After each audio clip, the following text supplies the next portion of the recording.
And on the 19th of March, nest building continues on its way, followed by some good old-fashioned wall pecking, and then of course, some good old-fashioned nesting shuffles. Fantastic. Welcome back to another video.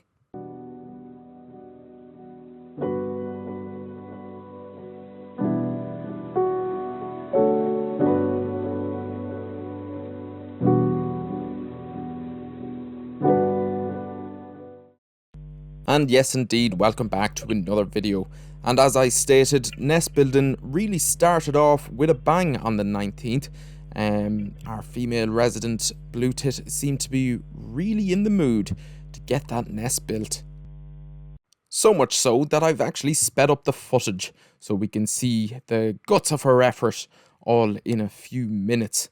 So the usual routine, she runs out, brings in a little bit of moss, tosses it with her head, and then goes into a flurry of nesting shuffles here and there.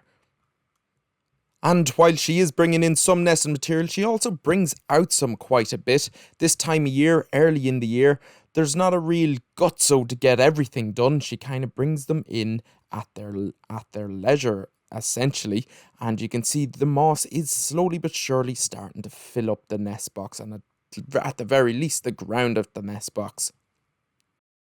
And I've seen in other years birds complete their nests within a day or two, believe it or not. Even in a day they can actually build a nest if they spend all day at it.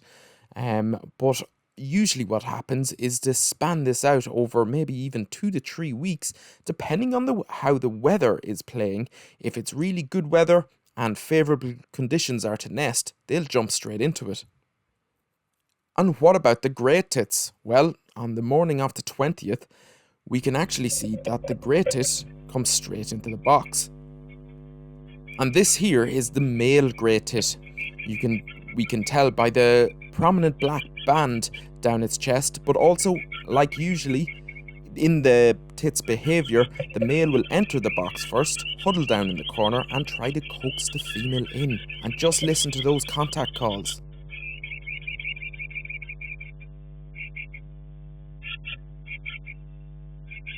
That's definitely different than the Blue-tits that we've heard before. And I've sped this up because this male spends quite a while trying to coax his female into the nest box to try to get her to inspect it and to test it out. And eventually his hard work pays off. She seems very hesitant to come in. I think it may be because she believes she won't fit, but eventually she does come in.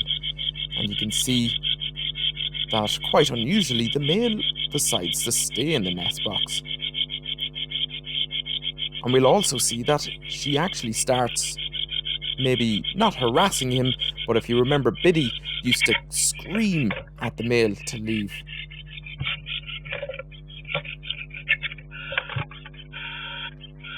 And we can see that behaviour there.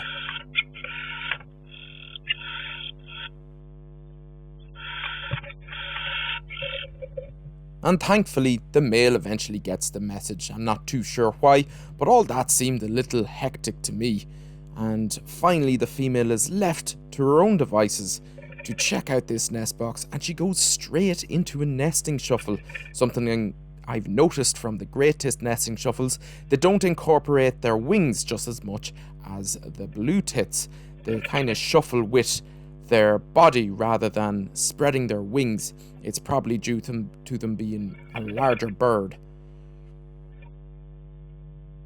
And we can see this Great-tit giving a huge amount of interest to this nest box. So I would say at this moment, this nest box is certainly a contender for this bird to nest in. I don't think any decisions have been made just yet, but at this point I would be thinking this bird is interested in this nest box. And after what can only be described as a thorough inspection, she heads off. But it's not 20 minutes later and the Great-tits are back again for another inspection.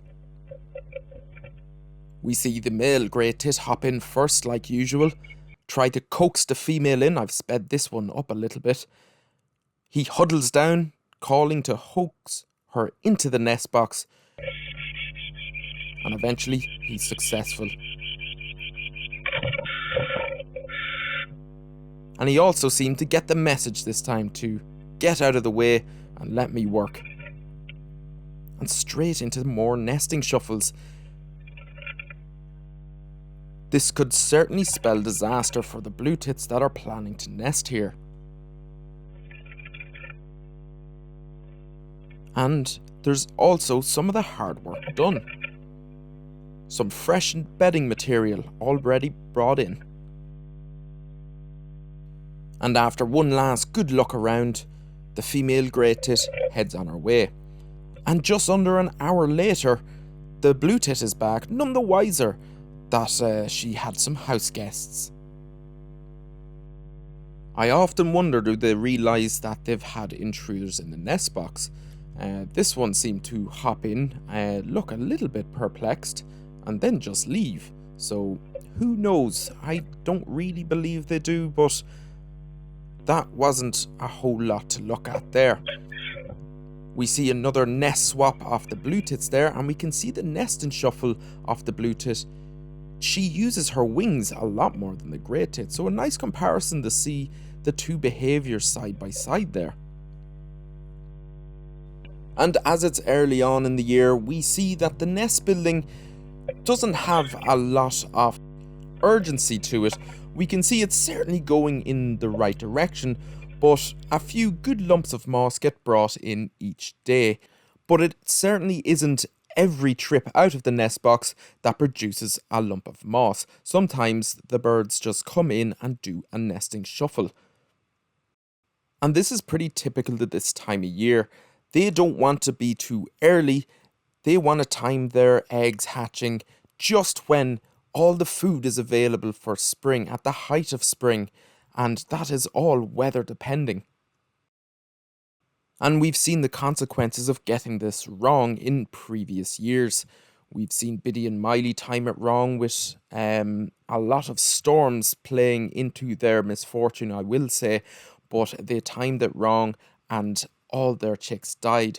Where another pair of blue-tits in another nest box, Mindy and Mork, I believe, done quite well that year because they started a good week and a half, 2 weeks later than Biddy and Miley. So timing is quite literally everything for these birds. And this can play into some quite unusual behaviour where the nest is being built loads and then suddenly it can just stop if the weather turns, and vice versa. But we can see on the 21st of March here that some good progress has been made. There's a little bit more material been brought in, and it's still a long ways to go, but we're starting to get remnants of a nest cup being formed in the corner there. Not completely there just yet, but we are certainly heading in the right direction. And throughout the 21st and indeed the 22nd, the behaviour that we've been seeing starts to replicate itself. The bird brings in some nest material, but it's not a lot of material being brought in. She sometimes seems a lot more fixated on that back wall and pecking at it, if I'm perfectly honest, during this time period. So we don't see the great-tits back, however, but we do see the blue-tits more keeping tabs on nest building rather than actual nest building. I put this down to that it is just a little early and they know there's no point running into building a nest, as if all the food isn't there, there's no point having a nest ready, so they are taking it at their leisure. And that brings us to the end of another video. This covered the 19th to the 22nd of March. We'll see you in the next one.